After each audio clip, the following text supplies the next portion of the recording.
So, ladies and gentlemen, Bobby, we found somebody wandering around on the walkway here. Now, this gentleman has been a friend of MAGA. He's been a friend of President Trump. And believe me when I tell you, he is a friend of each and every one of you. And you know why? Because Roger Stone did nothing wrong. Roger!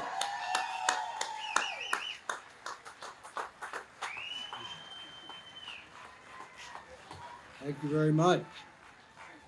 So a man goes into a bookstore and he goes to the proprietor and he says, I want to get Donald Trump's new book on immigration. And the proprietor says, get the hell out of here and don't come back. The guy says, yeah, that's the name of it. It is a great privilege for me to be here with you today, and even more precisely tomorrow, in what is going to be the biggest, greatest Trump boat parade in American history. I attended and was honored to be included in the boat parade that my good friend Carlos Gavidia put on in 2020. It was right after my wife had been diagnosed with stage 4 cancer. I'm happy to report to you that thanks to the healing power of Jesus Christ, she is now 3.5 years cancer-free. I think her malady was triggered by the stress of the 2.5-year struggle with a corrupt foreign government that was prosecuting me, not because I had done anything wrong, not because I had lied under oath about Russian collusion that never even existed, but because they wanted to pressure me into testifying falsely against the greatest president since Abraham Lincoln, Donald J. Trump.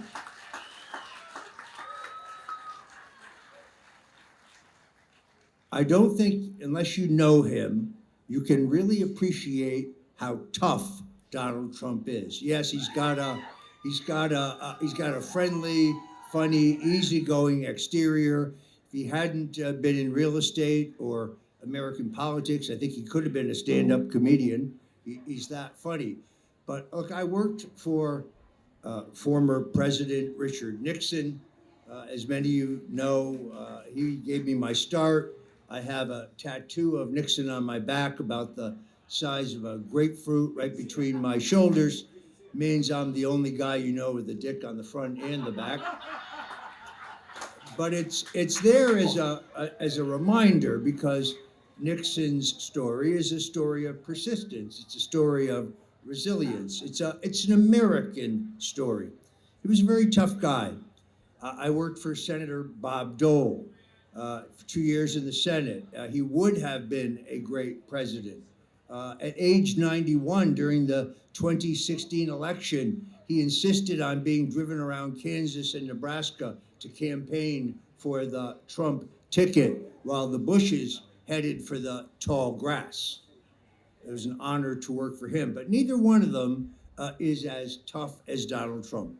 I say that because it's going to take extraordinary toughness.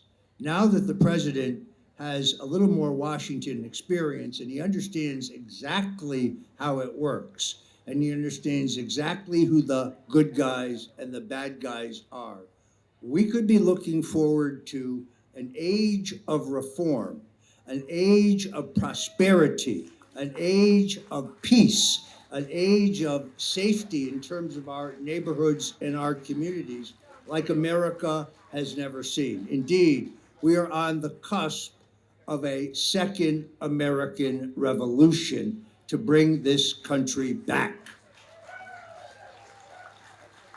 People, of course, asked me how I feel about the upcoming election. I'm a veteran of 13 national presidential campaigns.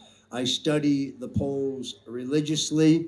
I base my opinions on facts, not what I want to see, not my desire.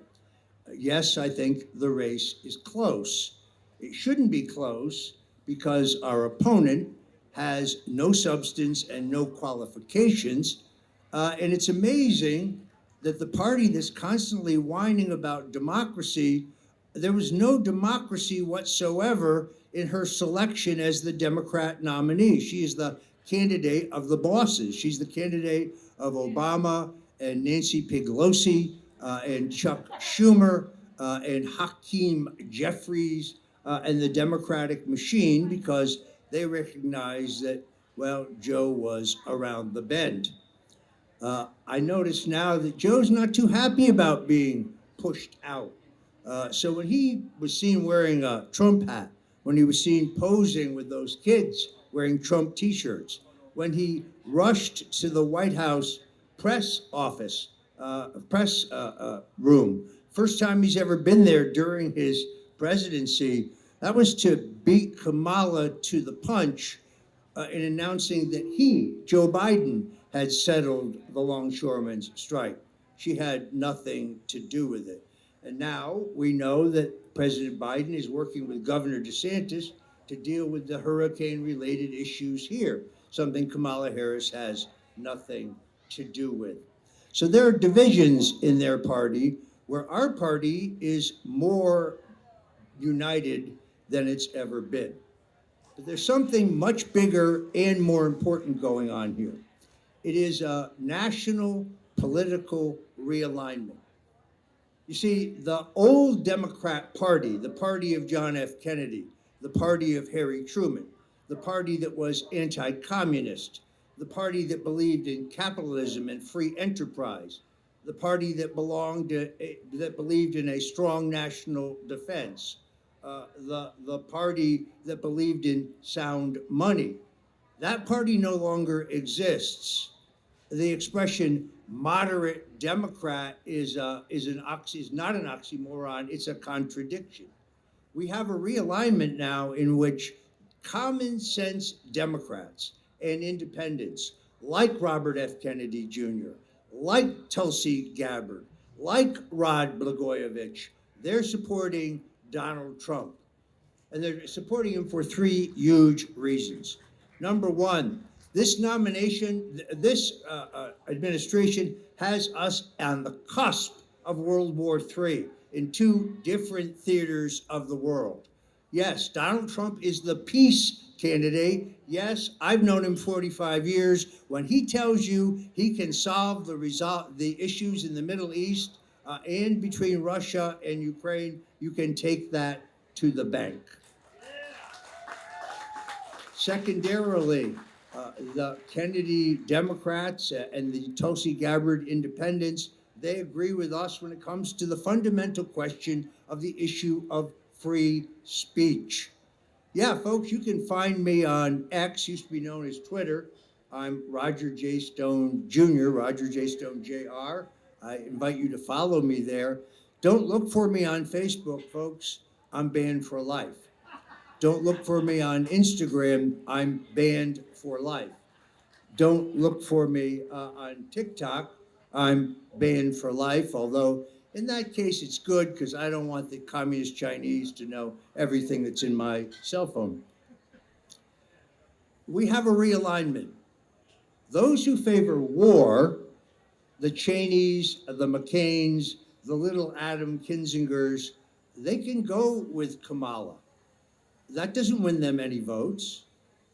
Vice President Dick Cheney took this nation to a totally unnecessary war in which tens of thousands of Americans died and hundreds of thousands of Iraqis died. But his Halliburton stock went up and he made a fortune.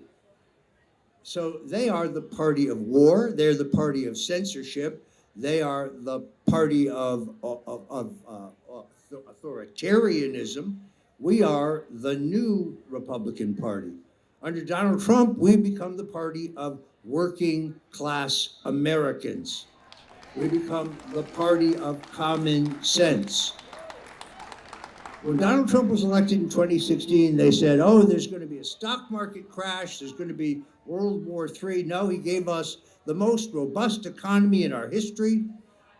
He started no new wars. He brought back tens of thousands of troops from the Middle East, but without the countries they were leaving collapsing behind them, because he used the sophisticated drone technology that you and I paid for to keep the Taliban pinned down.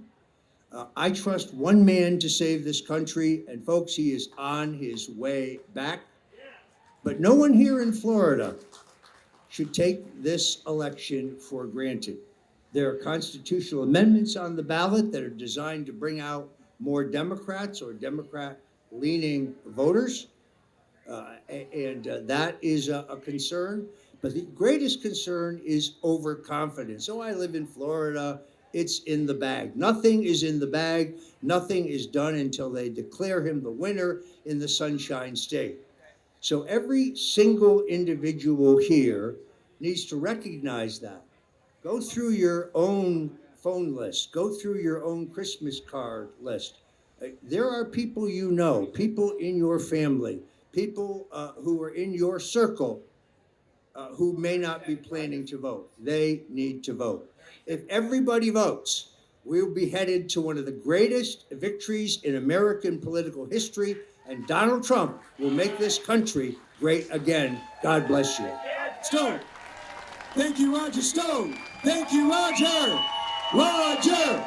Roger. Roger. Roger. Roger.